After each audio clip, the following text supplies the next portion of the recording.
على جميع أشكال التمييز ضد المرأة. ناجيات فررن من الفاشرة السودانية يروين تجاربهن المروعة.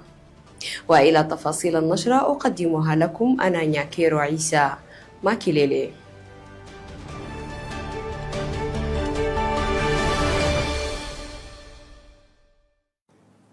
يحضر وزير الخارجية والتعاون الدولي مانديسي مايا كومبا القمة العالمية للتنمية الاجتماعية في الدوحة نيابة عن البلاد بناء على تعليمات من الرئيس الفاكير ميارديد. ويظهر مقطع فيديو نشر على الصفحة الرسمية للوزارة ترحيب سفيرة جنوب السودان لدى دولة قطر ليلى أضيو مارتن بالوفد.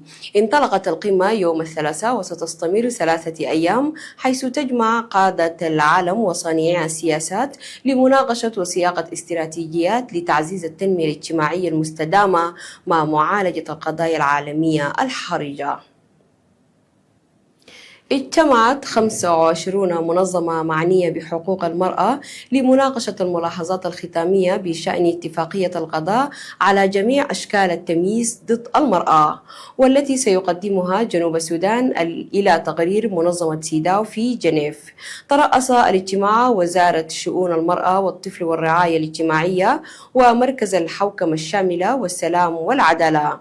المزيد من التفاصيل في التقرير التالي. The Undersecretary of the Ministry of Gender, Child and Social Welfare, Esther Ikeri, mentioned that the ministry had conducted several consultations with various groups across the country in all states and administrative areas to gather input for the comprehensive convention on the elimination of all forms of discrimination against women. So South Sudan has ratified the convention in 2015.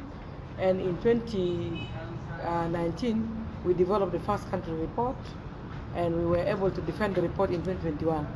So when we defended the report in Geneva, we were given a set of recommendations to implement as a country. So since then, we have been implementing the recommendations, and now we are expected to report this November back to Geneva about how we have implemented the CEDAW Convention. So we are now carrying out a number of consultations in the country. We have done national consultations, we have done all states consultations and administrative areas, but we are now doing consultations with civil society organizations, women rights organizations and youth organizations to also see how they have understood the concluding observations and also disseminate to them and also get their inputs which will fit into the bigger report of CEDAW, so that next week we will be able to validate the report at the ministry, and then we will now submit the report to the Ministry of Justice by the end of the month, and Ministry of Justice will table it to Geneva, to the committee of CEDAW, which is under the Human Rights Organization. Ikeri also highlighted one of the challenges the ministry faces in implementing the recommendations, which is the difficulty of reaching women at the grassroots level.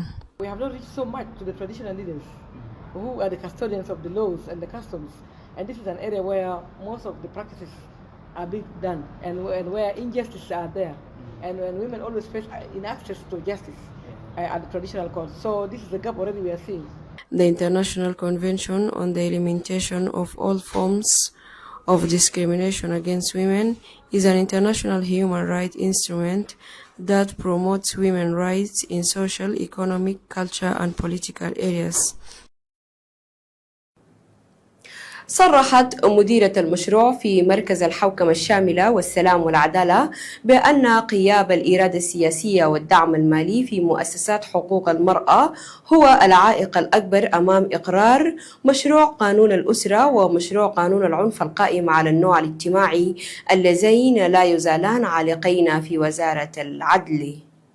First of all, the first limitation I would say this comes from the point of being part of a women's rights institution. It's the political will, because once there is a political will to pass these very important bills into law, then it would have happened, because the fight has been long overdue since the draft bills were discussed by a number of civil society organizations, different institutions. So The fight has been long overdue, and I would say that it's due to lack of political will. And secondly is,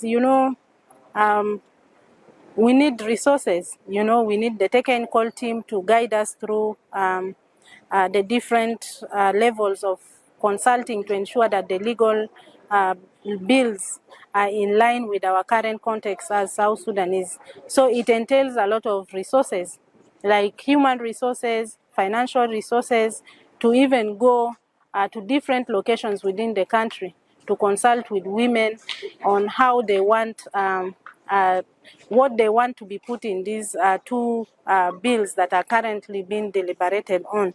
So in South Sudan, we have different priorities. People are speaking about issues of economic, the economic crisis.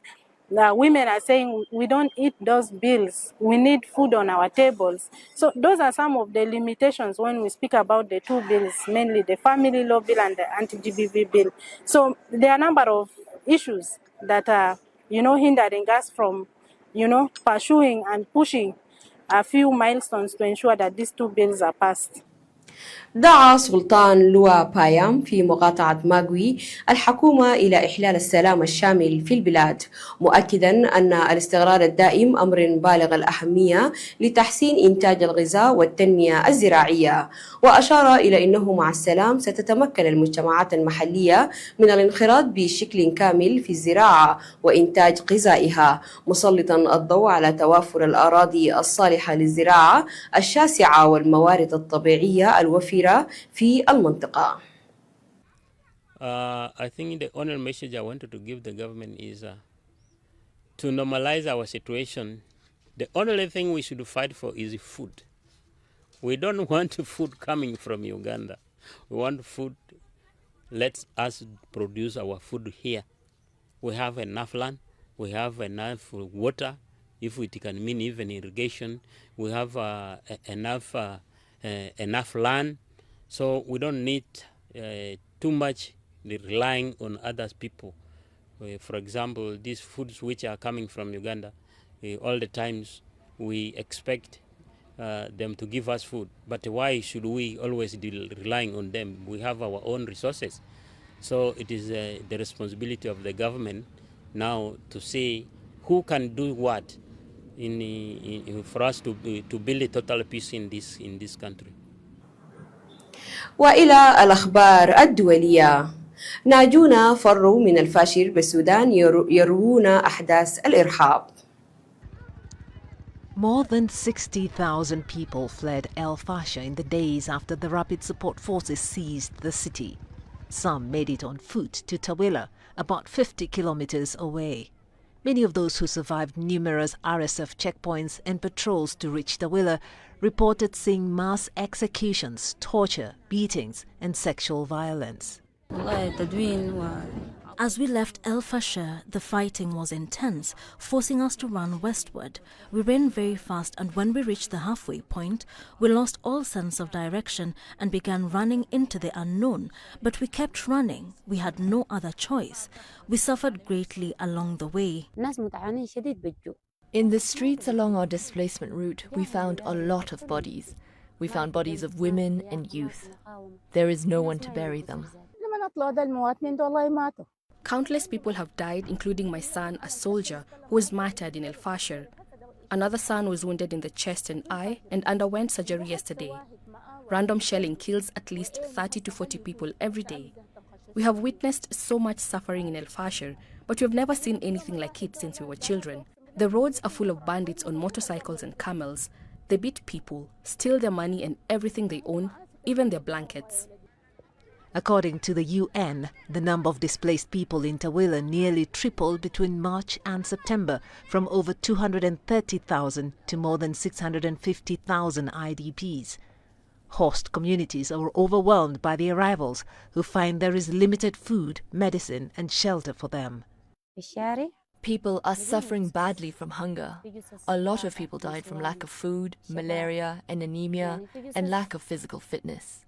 Many more have been forcibly displaced to the Al-Daba refugee camp in the northern state. Thousands more could turn to the camp as well as other surrounding areas over the coming days as they flee the violence. Meanwhile, the violence and killings back in El Fasher are still ongoing, with warring sides showing no intention of ending the over 2-year-long conflict. تفاقم نقص الوقود في ملاوي مع تعطيل طرق الإمداد بسبب الاضطرابات التي أعقبت الانتخابات في تنزانيا.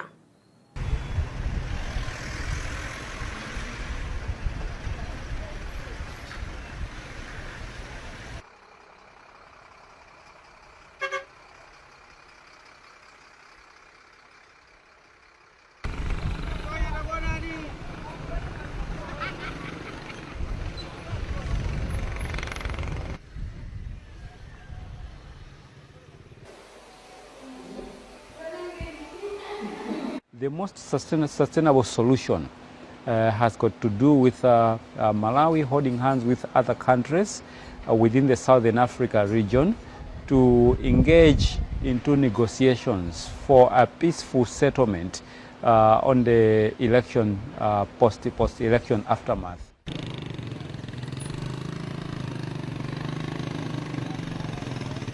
We have heard the alternatives that Malawi government has been weighing in terms of sending the military to provide the escort, to provide military escort to fuel tankers and the transporters. However, while this may work, it can only be a short-term solution because again, Malawi should not be seen to be interfering into the security apparatus in Tanzania.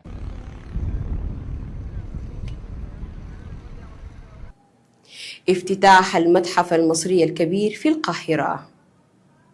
From the moment you step in, you're welcomed by none other than Ramses II, arguably the greatest of the Egyptian pharaohs, and struck by the grandness of the place. And that's only the entrance hall. This is the largest museum in the world, 5 times the size of the Metropolitan in New York, and twice the size of the Louvre and the British Museum. Meanwhile, the display area of the antiquities is 4 times the size of a football field. But what's more fascinating are the timeless treasures inside.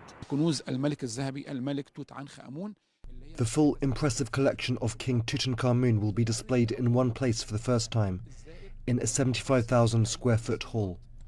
All artifacts in the museum are displayed with the latest technology to make it a more impressive experience for visitors. The King Khufu solar boat will be assembled by curators in front of the visitors. You won't see this anywhere else in the world.